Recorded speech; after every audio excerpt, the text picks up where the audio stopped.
জানুয়ারিতে দেশে পাওয়া যাবে অক্সফোর্ডের করোনা টিকা। ভারতের সিরাম ইনস্টিটিউটের সাথে স্বাস্থ্য অধিদপ্তরের চুক্তি সই।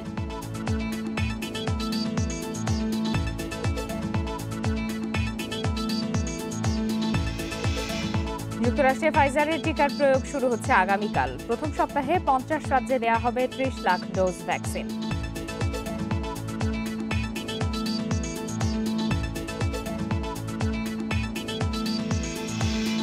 বিশ্বে জরুরি অবস্থা ঘোষণার আহ্বান জাতিসংঘ মহাসচিবের। সম্মেলনে কার্বন নিঃসরণ কমানোর ঘোষণা দিলেও বিশ্ব নেতারা।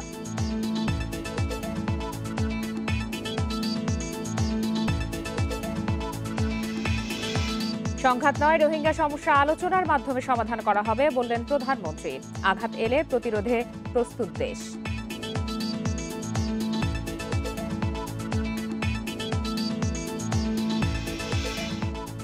আমন্ত্রণ আন্তর্জাতিক খবর নিয়ে আমাদের প্রতিদিনের আয়োজন পূর্ব পশ্চিমে। সাথে আছি ফারহানা লোপা। শিরোনাম জানাচ্ছিলাম, এবারে চলে যাচ্ছি বিস্তারিত খবরে। জানুয়ারিতে দেশে করোনার টিকা পাওয়া যাবে বলে জানিয়েছেন স্বাস্থ্যমন্ত্রী জাহিদ মালেক। সকালে মহাখালীতে ভারতের সিরাম ইনস্টিটিউট ও স্বাস্থ্য অধিদপ্তরের মধ্যে ক্রয় চুক্তি সই হয়েছে। আজই চুক্তির কাগজ পাঠানো হবে সিরাম ইনস্টিটিউটে। 15 ডিসেম্বরের মধ্যে সই হয়ে তা ফেরত আসবে বাংলাদেশে। মন্ত্রীর আশা, সবকিছু ঠিক থাকলে জানুয়ারিতে ভ্যাকসিনের প্রথম চালান পাবে বাংলাদেশ। এরপর প্রতি মাসে 50 লাখ করে 6 মাসে 3 কোটি ডোজ ভ্যাকসিন দেশে আসবে। মন্ত্রী জানান, অক্সফোর্ড ছাড়াও আরও রাশিয়া, চীন এবং যুক্তরাষ্ট্রেও ভ্যাকসিনের বিষয়ে যোগাযোগ হচ্ছে। অক্সফোর্ডের করোনা টিকা 3 কোটির বেশি দিতে না পারলে অন্য দেশ থেকে ভ্যাকসিন আনা হবে।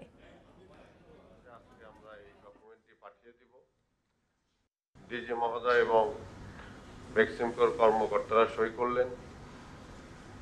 সেরাম ইনস্টিটিউটের কাছে আজকে আমরা এই ডকুমেন্টটি পাঠিয়ে দিব এবং তারা 15 তারিখের মধ্যে সই করে আমাদের কাছে পাঠিয়ে দিবে। আসলে পরে এখানে কোয়ারেন্টাইন থাকতে হবে, ভিসার বিষয় আছে, কাজে আমরা সময়ের মধ্যে থাকতে চাই। সোমবার থেকে যুক্তরাষ্ট্রের নাগরিকদের ফাইজার বায়োএনটেকের টিকা দেয়া হবে। শনিবার এক বৈঠকের পর দেশটির খাদ্য ও ওষুধ প্রশাসন এফডিএ জরুরি ব্যবহারের জন্য ভ্যাকসিনটির অনুমোদন দেয়। প্রথম সপ্তাহে 30 লাখ ডোজ যুক্তরাষ্ট্রের সব রাজ্যে সমানভাবে সরবরাহ করা হবে।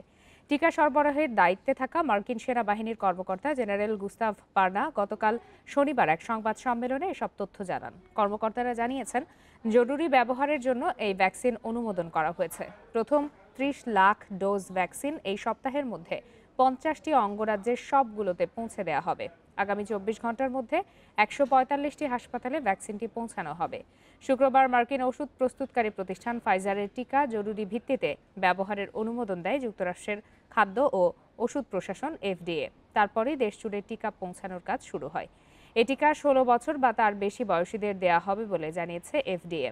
ভ্যাকসিন সরবরাহের জন্য ট্র্যাকিং পদ্ধতি ব্যবহার করা হবে। তবে যারা ভ্যাকসিন নেবেন তাদের জন্য মাস্ক পরা বাধ্যতামূলক থাকছে বলে জানিয়েছে সিডিসি।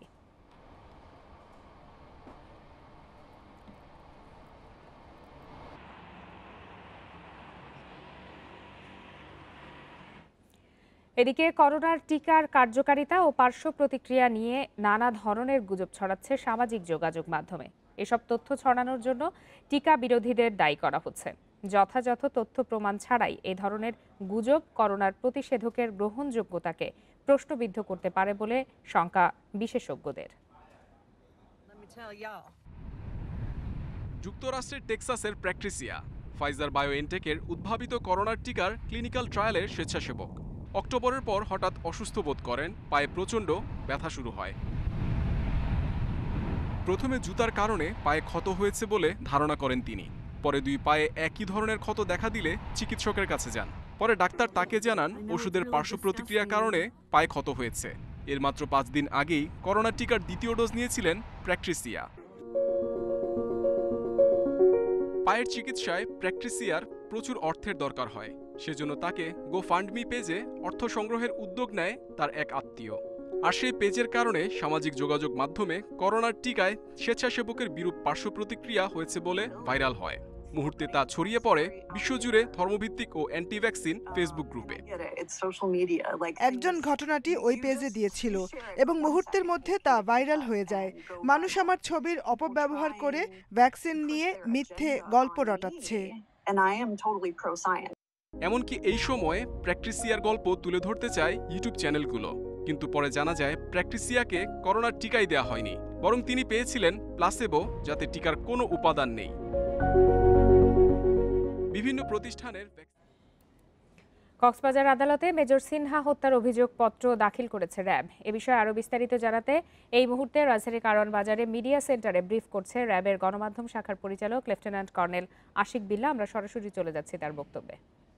এই মামলায় শহীদুল ইসলাম সিফাতকে আসামি করে মামলা দায়ের করা হয় এবং আরেকটি মামলা দায়ের করা হয় টেকনাফ থানাতে, যে মামলাতে মূলত মেজর অবসরপ্রাপ্ত সিনহা এবং সিফাতকে অর্থাৎ সরকারি কাজে বাধা প্রদানের জন্য দুটি মামলা দায়ের করা হয় টেকনাফ থানায়।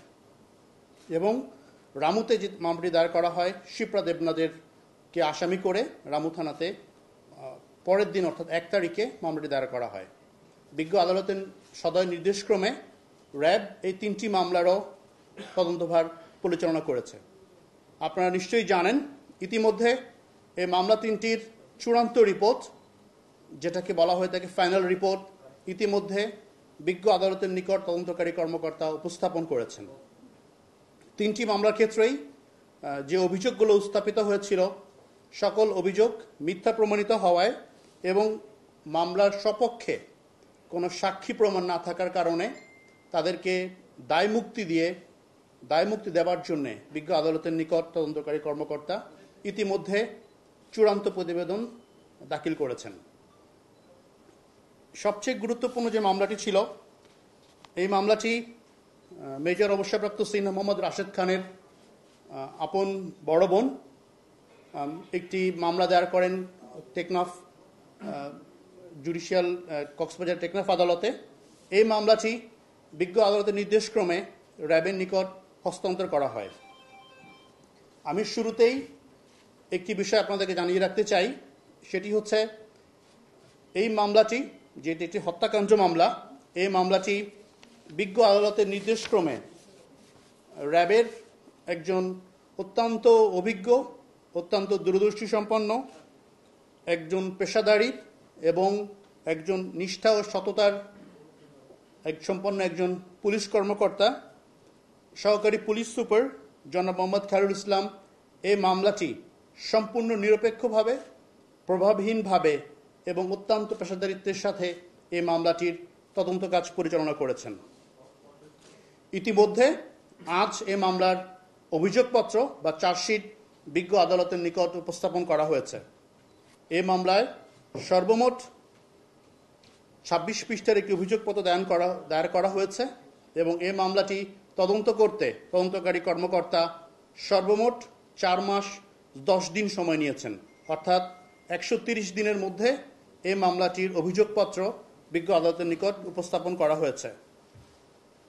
এই মামলায় সর্বমোট 15 জনকে অভিযুক্ত করে একটি চার্জ গঠন করা হয়েছে। আপনারা ইতিমধ্যে জানেন এই 15 জনের ভেতর 9 জন টেকনাফ থানা পুলিশের বরখাস্তকৃত পুলিশ সদস্য, 3 জন বরখাস্তকৃত এপিবিএন সদস্য এবং 3 জন বেসামরিক ব্যক্তি। 15 জনের ভেতর 14 জন ইতিমধ্যে গ্রেফতারকৃত অবস্থায় আদালতে কারাগারে আছেন। একজন পলাতক আছেন, কনস্টেবল সাগর দেব। এছাড়াও সর্বপ্রথম 2 জনকে অভিযুক্ত করে যে দায়ের করেছিলেন বাদী, 2 জনকে তাদের নাম ঠিকানা সঠিক না থাকার কারণে 2 জনকে অব্যাহতি দেওয়া হয়েছে। এই চাঞ্চল্যকর এবং গুরুত্বপূর্ণ মামলা র্যাব দায়িত্বভার গ্রহণ করার পর যে পেশাদারিত্বের পরিচয় র্যাব দিয়েছে তা অকুণ্ঠ মানুষের আস্থা অর্জন করারই একটি প্রতীক। বিজ্ঞ আদালতের নির্দেশক্রমে এই মামলার গ্রেফতারকৃত 14 জন আসামির ভেতর আপনারা ইতিমধ্যে জেনেছেন সর্বমোট 12 জন নিজের দোষ স্বীকার করে অনুকম্পিত হয়ে আদালতের নিকট ক্ষমা প্রার্থনা করেছেন। গ্রেফতারকৃত 2 জন সদস্য ইন্সপেক্টর প্রদীপ কুমার দাস এবং কনস্টেবল রুবেল শর্মা আদালতে 164 ধারা জবানবন্দি প্রদান করেননি। এছাড়া অন্যান্য সকল অভিযুক্ত ইতিমধ্যে নিজের দোষ স্বীকার করে বিজ্ঞ আদালতের নিকট অনুকম্পা চেয়ে 164 ধারায় জবানবন্দি প্রদান করেছেন।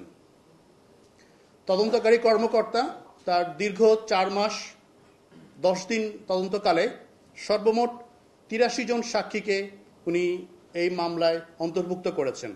অর্থাৎ এই মামলায় সর্বমোট 83 জন সাক্ষী সাক্ষ্য প্রদান করেছেন। এছাড়াও বিভিন্ন ধরনের আলামত, বিভিন্ন ধরনের ডিজিটাল কন্টেন্ট, সব বিষয়গুলিকে তদন্তকারী কর্মকর্তা ইতিমধ্যে আমলে এনে সামগ্রিকভাবে একটি হত্যাকাণ্ডের অর্থাৎ 302 ধারায় /201, 109, /114, /120 খ, 34 দণ্ডবিধি সাধারণ ধারা এবং 120 খ দণ্ডবিধি ধারায় চার্জশিট প্রদান করেছে। এই মামলার মূল যে বিষয়টি তদন্তকারী কর্মকর্তা খুব স্পষ্টভাবেই আদালতের নজরে এনেছেন সেটি হচ্ছে এই মামলাটি একটি পরিকল্পিত হত্যাকাণ্ড।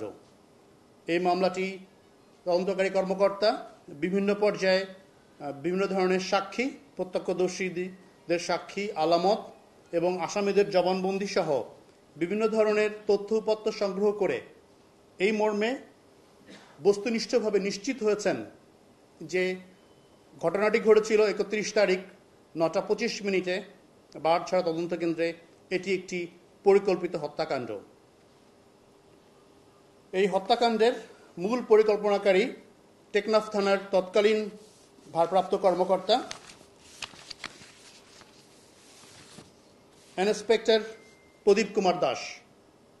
উনি মূল ঘটনার পরিকল্পনাকারী এবং হত্যাকাণ্ডের সাথে জড়িত বিষয়টিকে ধামাচাপা দেওয়ার জন্য এবং ভিন্ন খাতে প্রভাবিত করার জন্য একটি গুরুত্বপূর্ণ ভূমিকা পালন করেছেন। ইন্সপেক্টর প্রদীপ কুমার দাসের প্রত্যক্ষ ষড়যন্ত্রে ইন্সপেক্টর লিয়াকত আলী সাথে আরও 5 জন অর্থাৎ মোহাম্মদ নুরুল আমিন, যে পুলিশের সোর্স, মোহাম্মদ আয়াজ ওরফে আয়াস, মোহাম্মদ নিজামুদ্দিন ষড়যন্ত্রে অংশগ্রহণ করেন এবং ইন্সপেক্টর মোহাম্মদ লিয়াকত আলীর কর্তৃক এসআই নন্দদুলাল এর প্রত্যক্ষ সহযোগিতায় এবং 3 জন এপিবিএনের সদস্য এর সহায়তায় এই হত্যাকাণ্ডটি সংঘটিত করেন। পরবর্তীতে আরও অত্যন্ত ফাঁড়ির সদস্যরা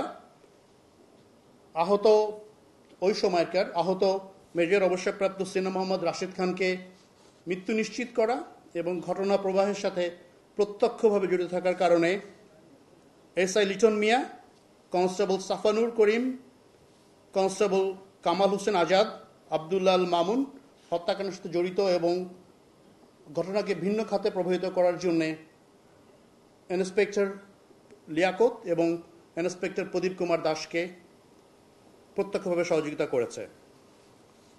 এছাড়াও যে পলাতক যে 2 জন সদস্য আছে, একজন কনস্টেবল সাগর দেব এবং রুবেল শর্মা, তারা যে একটি ঘটনার নাটক তৈরি করেন সেটি হচ্ছে ভিকটিমের গাড়ি থেকে মাদক উদ্ধারের ঘটনা এবং পরবর্তীতে এই ঘটনাটাকে ভিন্নভাবে প্রভাবিত করার জন্য একটি আবহ তৈরি করেন। এই ঘটনাটি পূর্ব পরিকল্পিত। আমি আপনাদেরকে খুব স্পষ্ট করে ঘটনার প্রবাহটি অবহিত করতে চাই। জুলাই মাসের 7 তারিখে মেজর সিনা মোহাম্মদ রাশেদ খান, শিপ্রা দেবনাথ এবং শহীদুল ইসলাম সিফাত এবং তাদের আরেকজন সহযোগী রুফতি, তারা নীলিমা রিসোর্টে অবস্থান করে। এক পর্যায়ে রুফতি চলে আসার পরে মূলত তারা সেখানে ভিডিও ধারণ অর্থাৎ একটি ইউটিউব চ্যানেল লঞ্চ করার পরিপ্রেক্ষিতে টেকনাফের সাধারণ মানুষের সাথে এক ধরনের আন্তরিকতা গড়ে ওঠে। সেখানেই মূলত ওসি প্রদীপের সম্পর্কে নির্যাতনের ঘটনা এবং ইয়াবা বাণিজ্যকে কেন্দ্র করে যে ধরনের পরিস্থিতি তৈরি হয়, এই ধরনের পরিস্থিতি বিষয়ে সিনহা মোহাম্মদ রাশেদ খান সম্পূর্ণভাবে জানতে পেরেছিলেন এবং এ বিষয়ে ওসি প্রদীপ একটি বক্তব্য নেওয়ার জন্য সকল ক্যামেরা সবকিছু সহ ওই সময়ে অর্থাৎ জুলাই মাসের এক নির্দিষ্ট সময়ে তারা ওসি প্রদীপের বক্তব্য নিতে চান। ইতিমধ্যে ওসি প্রদীপ তাদের সম্পর্কে বিস্তারিত জেনে যাওয়ার ফলশ্রুতিতে তাদেরকে এই কাজ থেকে বিরত থাকতে নিষেধ করেন। একটি পর্যায়ে ওসি প্রদীপ তাদেরকে সরাসরি হুমকি প্রদান করেন এই কাজটি থেকে বিরত থাকার জন্য। মূলত ওসি প্রদীপের প্রত্যক্ষ ষড়যন্ত্রে মূলত দুটি কারণে এই পরিকল্পনাটি ওসি প্রদীপ গ্রহণ করে থাকে। একটি বিষয় সেটি হচ্ছে ওসি প্রদীপের যে বাণিজ্য, যে নিজস্ব একটি অভয়াশ্রম তৈরি করেছিলেন টেকনাফে, সেই অভয়াশ্রমকে প্রতিবন্ধকতা তৈরি করা, এবং এ সকল বিষয়ে যেহেতু মেজর সিনিয়র মোহাম্মদ রাশেদ খান সম্মুখভাবে জেনে ফেলেছিলেন, এই বিষয়টি যাতে কর্তৃপক্ষকে না জানান, এই দুটি বিষয়ের কে সামনে রেখে ওসি প্রদীপ তাদেরকে প্রত্যক্ষ হুমকি প্রদান করে। কিন্তু মেজর অবসক্ত সিনহা মোহাম্মদ রাশেদ খান এবং তার সহযোগীগণ ইউটিউব চ্যানেলের কাজ এবং তাদের ধারাবাহিকতা বজায় রাখেন।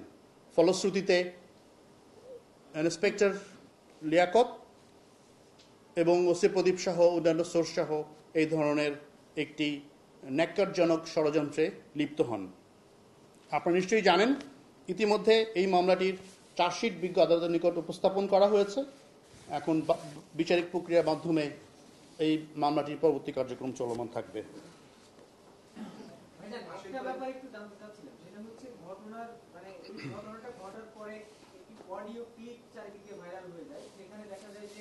মিয়ানমার রোহিঙ্গাদের নির্যাতন করে বাংলাদেশে পাঠালেও সংঘাতে জড়ায়নি বাংলাদেশ। আলোচনার মাধ্যমে সমাধানের চেষ্টা করা হচ্ছে বলে জানান প্রধানমন্ত্রী শেখ হাসিনা।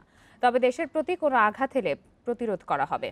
সকালে ন্যাশনাল ডিফেন্স কোর্সের গ্র্যাজুয়েশন সনদ বিতরণ অনুষ্ঠানে এসব কথা বলেন তিনি। অনুষ্ঠানে গণভবন থেকে ভিডিও কনফারেন্সিংয়ে যুক্ত হয়ে প্রধানমন্ত্রী শেখ হাসিনা সশস্ত্র বাহিনীর সদস্যদের উদ্দেশ্যে বলেন, জনগণের পাশে থাকতে দেশপ্রেমে উদ্বুদ্ধ হয়ে নিজেদেরকে গড়ে তুলবেন। তিনি বলেন, বাংলাদেশ সকলের সাথে বন্ধুত্ব চায়, যুদ্ধ চায় না। কিন্তু কেউ যদি আঘাত করে তবে প্রতিরোধ করার মতো সামর্থ্য ও প্রস্তুতি আমাদের সবার থাকতে হবে। এ সময় কোভিড সহ বিভিন্ন দুর্যোগ মোকাবেলায় জনগণের পাশে থাকায় সশস্ত্র বাহিনীকে ধন্যবাদ জানান প্রধানমন্ত্রী।